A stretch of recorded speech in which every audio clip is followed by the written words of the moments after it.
आश्वासन दे दिया है।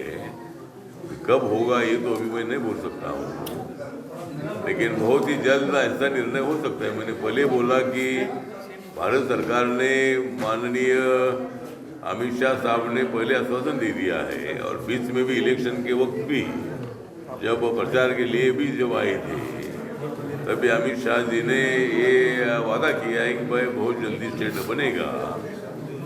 जरूर जम्मू कश्मीर के लोगों की इच्छा है कि भाई अलग स्टेट बनना चाहिए, मतलब एक स्वतंत्र स्टेट बनना चाहिए, उसके मुताबिक स्टेट बनेगा।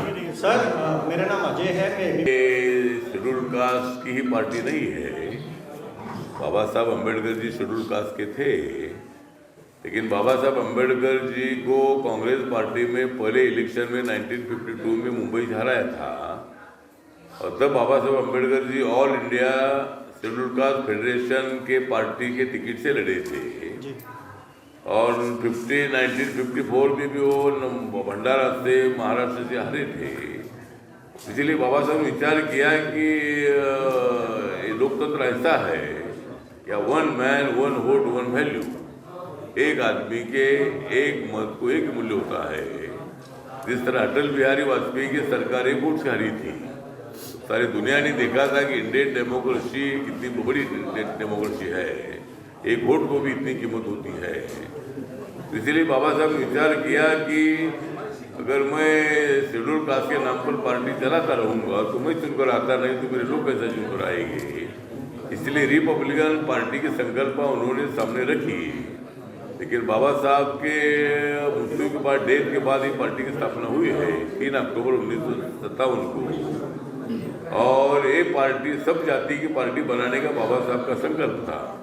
बाबा साहब विचारधारा ये थी कि जिस तरह अमेरिका में और जर्मनी है, यूरोप है, यूके है, या 2 पार्टी सिस्टम है, तो भारत में भी कांग्रेस के विरोध में एक ही पार्टी हो और वो रिपब्लिकन पार्टी हो।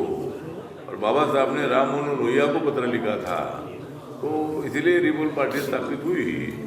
रिपब्लिकन पार्टी बाबा साहब अम्बेडकर की विचारधारा की पार्टी है, लेकिन हम एनडीए में इसलिए है कि मोदी जी का सबका साथ सबका विकास का नारा है, और विचारधारा में कोई मतभेद हो सकते हैं। लेकिन आपको मालूम है कि अटल बिहारी वाजपेयी के टाइम पर एनडीए में जॉर्ज फर्नांडिस थे, जो सोशलिस्ट नेता थे, और जॉर्ज फर्नांडिस थे, नीतीश कुमार थे, शरद यादव थे, ममता बनर्जी थी, नवीन पटनायक थे, करुणानिधि थे। ऐसे कई लीडर एक साथ आकर उन्होंने एनडीए को बनाई थी। इसीलिए मेरी पार्टी भी एनडीए का एक पार्टनर है, और मोदी जी का विजन है देश को ऊंचाई तक पहुंचाने का, डेवलपमेंट के माध्यम से पहुंचाने का। अपना देश अभी 10 सालों में 10 नंबर इकोनॉमी पर था, अभी 5 नंबर पर आया है, और अभी इस 5 साल में और भी 1 नंबर ऊपर बढ़ जाएगा। इसी तरह मतलब कम से कम 25 करोड़ लोग है गरीबी रेखा के ऊपर आए हैं। इसीलिए मुझे लगता है कि नरेंद्र मोदी जी का विजन है देश को डेवलप करने का, और इसीलिए मतलब मेरी पार्टी उनके साथ है। पर सर फोटो हटाई गई है अम्बेडकर है, मतलब नरेंद्र मोदी जी ने, बाबा साहब ने दिए हुए संविधान को माथा टेककर शपथ ली है। नरेंद्र मोदी जी ने बाबा साहब के सारे मेमोरियल काम पूरे किए हैं। मुंबई में एक स्मारक का काम चल रहा है। हिंदू मिल की जगह 3600 करोड़ की थी, वो जमीन 12.5 एकड़ बाबा साहब की मेमोरियल दी है, और वह इंटरनेशनल लेवल का एक बहुत बड़ा मेमोरियल बन रहा है। वहाँ बाबा साहब का स्टैचू 350 फीट का और फाउंडेशन 100 फीट का, 450 फीट का स्टैचू उधर खड़ा हो रहा है। और वो वल्लभ भाई पटेल जी का जो गुजरात में स्टैचू है, उससे वो सबसे बड़ा है। 2 नंबर की हाइट वाला पुतला बाबा साहब का है।